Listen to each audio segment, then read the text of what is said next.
नमस्कार दोस्तों, कैसे हैं आप लोग। मेरे YouTube news channel news SIT में आपका बहुत बहुत स्वागत है। भ्रष्टाचार के खिलाफ आंदोलन की बुनियाद पर खड़ी आप पार्टी की टॉप लीडरशिप दिल्ली शराब घोटाले के गहरे दलदल में फंसी है और ख़ुद मुख्यमंत्री अरविंद केजरीवाल राव ज़मीनी कोर्ट के आदेश के बाद 6 दिनों तक एनफोर्समेंट डायरेक्टरेट की रिमांड कस्टडी में हैं। इस देश की जनता के साथ कैसा अजीब खेल खेला गया। एक तरफ तो भ्रष्टाचार के खिलाफ जंग की बातें और दूसरी तरफ शराब घोटाले जैसा भ्रष्टाचार। जनता के साथ धोखे की घिनौनी तस्वीर जहां आप टेलीविज़न स्क्रीन और सोशल मीडिया पर देख रहे हैं, वहीं दूसरी ओर बीजेपी पर इलेक्टोरल बॉन्ड्स के माध्यम से चुनावी चंदा लेकर उसी दिल्ली शराब घोटाले के आरोपी अरबिंदो फार्मा के डायरेक्टर पी शरद चंद्र रेड्डी पर नरमी दिखाते हुए आरोपी से अप्रूवर बनने का आरोप लग रहा है। बीजेपी पर उंगलियां उठ रही हैं कि विपक्ष को खत्म करने के लिए बीजेपी सेंट्रल एजेंसीज का दुरुपयोग कर रही है। न्यूज़ SIT आपको माननीय सुप्रीम कोर्ट के आदेश से SBI द्वारा जारी इलेक्टोरल बॉन्ड्स का दिल्ली शराब घोटाले से जुड़ा वो डेटा डिटेल में प्रस्तुत करेगा, जिसे देखकर इन तथाकथित नेताओं से आपका विश्वास उठ जाएगा। देश में आम चुनावों की घोषणा होने के बाद मॉडल कोड ऑफ कंडक्ट लागू होने के मद्देनज़र जनता द्वारा 3 बार के चुने हुए सर्विंग मुख्यमंत्री को गिरफ्तार कर क्या भ्रष्टाचार के विरुद्ध मोदी सरकार की जंग प्रस्तुत करना है, या विपक्ष के आरोपों के मुताबिक हमारा भारत ऑटोक्रेसी या मोदी डिक्टेटरशिप की तरफ आगे बढ़ रहा है। हकीकत यह है कि देश के गरीब किसान मजदूर शराब की लत के दलदल में हर रोज़ फंस रहे हैं और सरकारें शराब से राजस्व कमाती हैं और नेता शराब घोटाले कर रहे हैं।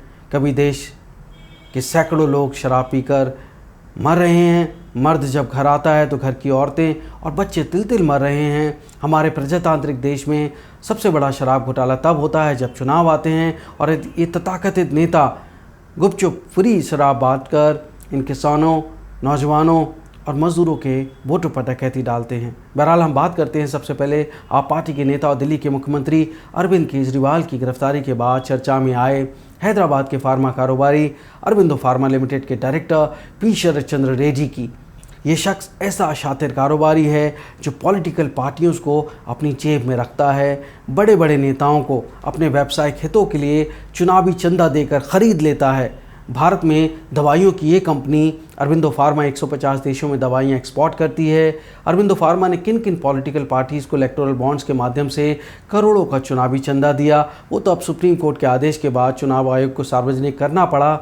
लेकिन इन पॉलिटिकल पार्टीज़ की सरकारों से इसको क्या फ़ायदा हुआ, वो धीरे धीरे ही सामने आएगा, या संभव है कभी सामने ना भी आए, क्योंकि इस देश में भ्रष्टाचार की जड़ें सचमुच बहुत गहरी हैं।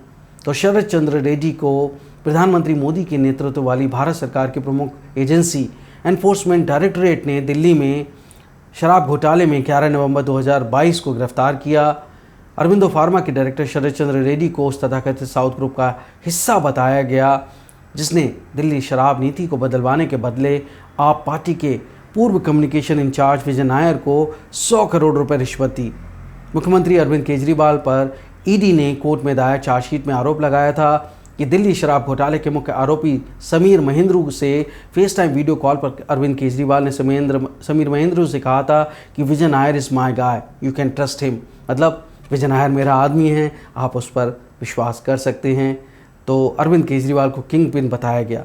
ईडी का आरोप है कि शरद चंद्र रेड्डी और BRS की पूर्व सांसद और निज़ामाबाद से MLC मुख्यमंत्री चंद्रशेखर राव की बेटी के कविता के साउथ ग्रुप से मिली शराब घोटाले की 100 करोड़ की जो रिश्वत थी, उसका इस्तेमाल हवाला के माध्यम से 2022 में गोवा विधानसभा चुनावों में आप पार्टी ने किया। आप पार्टी ने पहली बार साउथ गोवा की 2 सीटें जीत भी ली थी।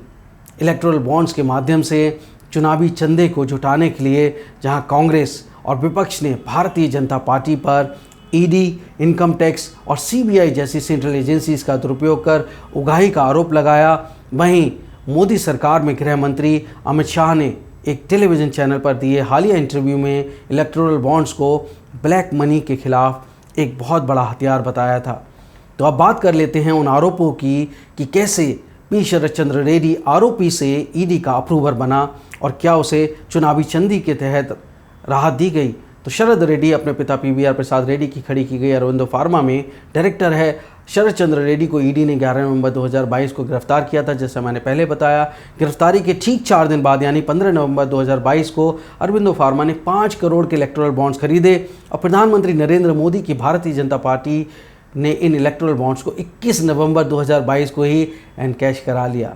आरोप है चुनावी चंदा मिलने के बाद अब जब आरोपी शरद चंद्र रेड्डी ने कोर्ट में जमानत की अर्जी दी तो ईडी ने इसका विरोध नहीं किया। चुनावी चंदा मिलने के कुछ महीनों के बाद ही मई 2023 में कोर्ट ने मेडिकल ग्राउंड्स पर दिल्ली शराब घोटाले के आरोपी पी शरद चंद्र रेड्डी को जमानत भी दे दी। इसके बाद 1 जून 2023 को कोर्ट ने पी शरद चंद्र रेड्डी को आरोपों से अप्रूवर बनने की अनुमति दे दी। अब शरद चंद्र रेड्डी के अप्रूवर बनने के कुछ महीनों बाद अरविंदो फार्मा ने नवंबर 2023 में बीजेपी को इलेक्टोरल बॉन्ड्स के माध्यम से 25 करोड़ का चुनावी चंदा और दिया। कुल मिलाकर इलेक्टोरल बॉन्ड्स के माध्यम से अरविंदो फार्मा ने कुल 52 करोड़ रुपए का चुनावी चंदा दिया, जिसमें लगभग 34.5 करोड़ अकेले बीजेपी को मिला। यही नहीं, शरद चंद्र रेड्डी दूसरी कंपनियों के माध्यम से भी अलग अलग पॉलिटिकल पार्टीज को चंदा देता रहा। शरद चंद्र रेड्डी के साथ शराब घोटाले में आरोपी तथाकथित साउथ ग्रुप के 2 और आरोपी आरगोल सांसद MS रेड्डी और उनके बेटे राघव, वो भी शराब घोटाले में आरोपी से अप्रूवर बन गए। वैसे तो MS Reddy YSR Reddy Congress party से सांसद चुने गए थे, लेकिन आप चौंक जाएंगे कि दिल्ली शराब घोटाले में आरोपी से अप्रूवर बने सांसद MS रेड्डी और उनके बेटे राघव रेड्डी ने आंध्र प्रदेश में इसी साल 9 मार्च को हुए बीजेपी और TDP अलायंस के एक हफ्ते बाद यानी 16 मार्च को चंद्रबाबू नायडू की TDP पार्टी ज्वाइन कर ली। तो क्या विपक्ष का आरोप सही है कि भ्रष्टाचारी और घोटालों के आरोपी वाले दागी बीजेपी या NDA ज्वाइन करने के बाद बीजेपी के वॉशिंग मशीन में धुलकर बेदाग हो जाते हैं?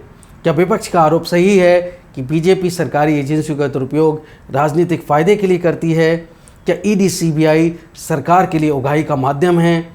तो अगर अरविंदो फार्मा के इलेक्टोरल बॉन्ड्स के माध्यम से चुनावी चंदे की बात की जाए तो अरविंदो फार्मा ने भारतीय जनता पार्टी को करोड़ों रुपए का चुनावी चंदा अपने डायरेक्टर शरद चंद्र रेड्डी की गिरफ्तारी से पहले भी दिया था। यही नहीं, अरविंदो फार्मा ने चुनावी चंदा TDP और K कविता की BRS पार्टी को भी दिया था।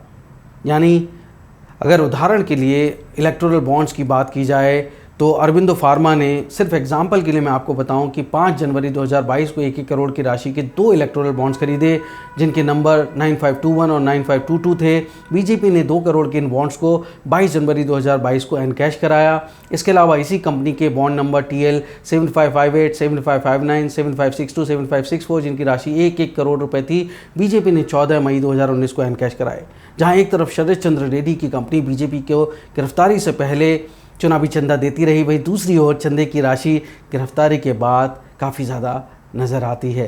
लेकिन दूसरी पार्टियों को भी अगर शरद चंद्र रेड्डी की कंपनियों से चुनावी चंदा मिलता है तो क्या अकेले बीजेपी पर आरोप लगाना या मोदी सरकार के सरकारी एजेंसियों के दुरुपयोग की बात पूरी तरह सही मानी जा सकती है? शायद नहीं। दिल्ली में केजरीवाल की आम आदमी पार्टी सरकार के शराब मंत्रालय नेतृत्व कर रहे मनीष सिसोदिया नवंबर 2021 में नई शराब नीति लाते हैं और जुलाई 2022 में शराब नीति निरस्त कर देते हैं। कुछ वेंडर्स को फ़ायदा पहुंचाने के लिए शराब नीति में संशोधन के आरोपों के बीच CBI केस रजिस्टर करती है।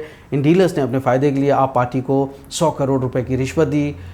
इसके बाद एनफोर्समेंट डायरेक्टरेट ने prevention of money laundering act में केस दर्ज किया। ED ने BRS लीडर की कविता के खिलाफ जांच तब शुरू की जब हैदराबाद के बिजनेसमैन अरुण रामचंद्र पिल्लई को 9 मार्च 2023 में गिरफ्तार किया गया और आरोपों के मुताबिक उसने K कविता के शराब घोटाले में लिप्त होने की बात कबूली। मनीष सिसोदिया पहले से ही दिल्ली शराब घोटाले मामले में जेल में हैं। अब अरविंद केजरीवाल भी जेल जाने की तैयारी कर रहे हैं। मामला बहुत पेचीदा होने की वजह से न्यूज़ एसआईटी के इस खास एपिसोड में मैंने आपको शरद चंद्र और इलेक्टोरल बॉन्ड से संबंधित जानकारी ही दी है। आगे भी फॉलोअप स्टोरीज़ के लिए आप न्यूज़ एसआईटी के साथ बने रहें। दोस्तों, शराब न सिर्फ आदमी को बर्बाद कर देती है, शराब परिवार उजाड़ देती है, और जब ये शराब हमारे भारत देश को भी खोखला करने लगी है, तो अगर हमने परिवार, समाज और देश बचाना है तो हमें शराब और भ्रष्टाचार की लत छुड़ानी ही होगी, इसके खिलाफ़ जंग छेड़नी ही होगी। बहुत बहुत धन्यवाद। जय हिंद, वंदे मातरम।